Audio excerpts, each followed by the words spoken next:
Good afternoon, students. Today I am teaching you worksheet 5 word problem based on addition and subtraction of the fraction.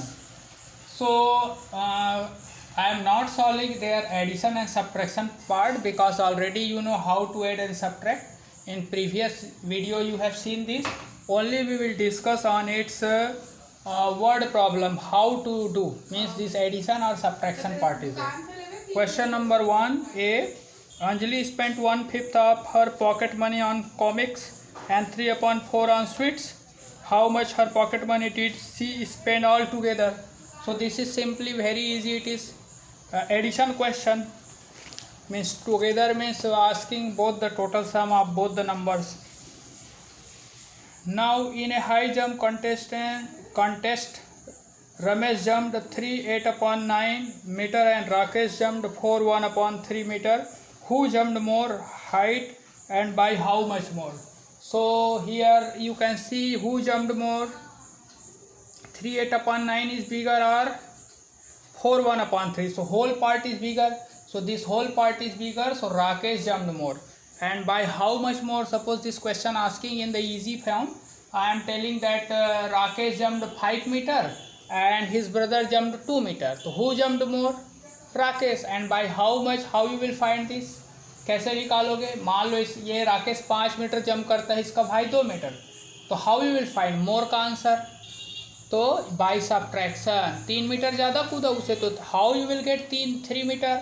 Bye subtraction. 5 metre minus 2 metre is equal to 5 minus 2 is equal to 3 metre. So ऐसे हम लोग इसका answer निकालेंगे. कितना ज़्यादा, मोर मतलब कितना ज़्यादा कूदा, तो वी विल सब्ट्रैक्ट इट.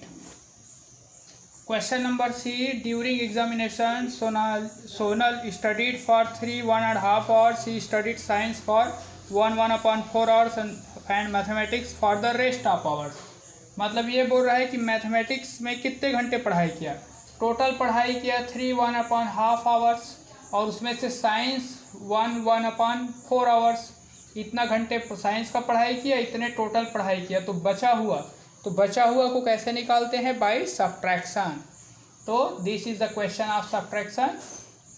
पहले इसको you will convert this into. कैसे इसको कन्वर्ट करते हैं मिक्स को इम्प्रॉपर में? एक स्टेप में बता देता हूँ.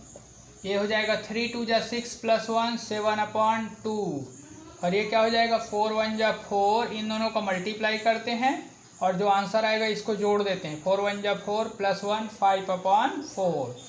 इसके आगे फिर subtraction is by that previous method, दोनों का एलसीएम लेके. डी क्वेश्चन देखो. डी क्वेश्चन में mister Gupta had this much litre of petrol in his car. He went for a drive. By the time he reached home he had only this much litre of petrol left. मतलब वो starting में इतना petrol था, उसमें से इतना बचा हुआ है. तो हाउ मच पेट्रोल यूज्ड? मैं जैसे पूछता हूँ एक सिंपल क्वेश्चन. वर्ड प्रॉब्लम को हरदम आप कोई सिंपल क्वेश्चन से समझो. तो इसी क्वेश्चन को सिंपल क्वेश्चन में मैं पूछता हूँ कि यदि आप मान लीजिए कार में गए और शुरू में आप 20 लीटर पेट्रोल डलाए थे और आने के बाद आप चेक किए 15 लीटर पेट्रोल बचा है, तो कितना लीटर पेट्रोल यूज़ हुआ है? 20 लीटर आप डलाए थे, 15 लीटर आपका यूज़ हुआ है. तो हाउ मच पेट्रोल? अच्छा, इसमें यूज्ड पूछा है, लेफ़्ट बताया है. चलो लेफ़्ट के फॉर्म में ही पूछते हैं. आंसर सेम होगा चाहे वो यूज्ड के लिए हो चाहे लेफ़्ट के लिए हो. 20 लीटर आप डलाए, उसमें से 15 आपके पास बच गया है, 15 लीटर बचा है. तो यूज़ कितना हुआ? 5 लीटर. 20 माइनस 15. तो this is also question of subtraction. तो वर्ड्स जो है you will write words in your own language. मैं वर्ड्स को छोड़ दिया हूँ पूरे में. ये this is not complete answer.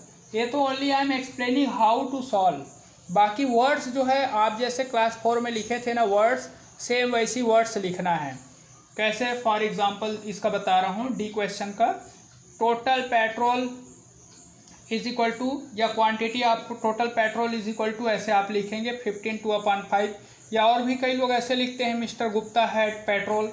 वो भी राइट है. जैसा भी आपको मन है वैसा आप लिखो, बस सेंटेंस सही होना चाहिए. और इसके बाद फिर लिखोगे 2 1/3 लेफ्ट. तो petrol left is equal to ये लिखोगे. फिर ये वाला लाइन में क्या आएगा? Petrol. So petrol used, quantity of petrol used is equal to this. और आंसर में आप लीटर लगाओगे क्योंकि यह आंसर लीटर में आएगा। Next question, mister Kumar bought 2.5 kg potatoes व 2 kg ऑनियंस और इतना tomatoes, find the total weight of the vegetable mister Kumar bought. तो ये भी इजी है, टोटल वेट मतलब तीनों को ऐड कर दो और वर्ड्स यहाँ पे लिखोगे, सेंटेंसेस बना के लिखोगे। एफ भी एडिशन ही है, this is also addition, I am not writing. So इसका answer once again I am sending answer of chapter 4। After solution you will check your answer from the answer sheet. यदि आपका answer match कर रहा है answer sheet से तभी आप fair copy में लिखेंगे, अदरवाइज फिर उसको सॉल्व करना।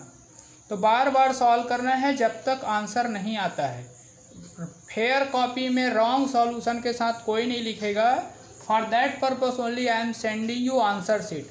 जिसके पास आंसर शीट नहीं है इस क्वेश्चन चैप्टर 1 से लेके 4 तक का, वो लोग मेरे पर्सनल व्हाट्सएप में मांग लेना कि I don't have the answer sheet of this chapter. तो आंसर शीट रहना ज़रूरी है क्योंकि आपको सेल्फ पढ़ना है। उसको पढ़ने के बाद मम्मी पापा को चेक कराने की ज़रूरत नहीं है, पढ़ाई किए फिर आपको खुद चेक करना है आंसर शीट से। आंसर यदि आ गया मतलब your process is right. Okay.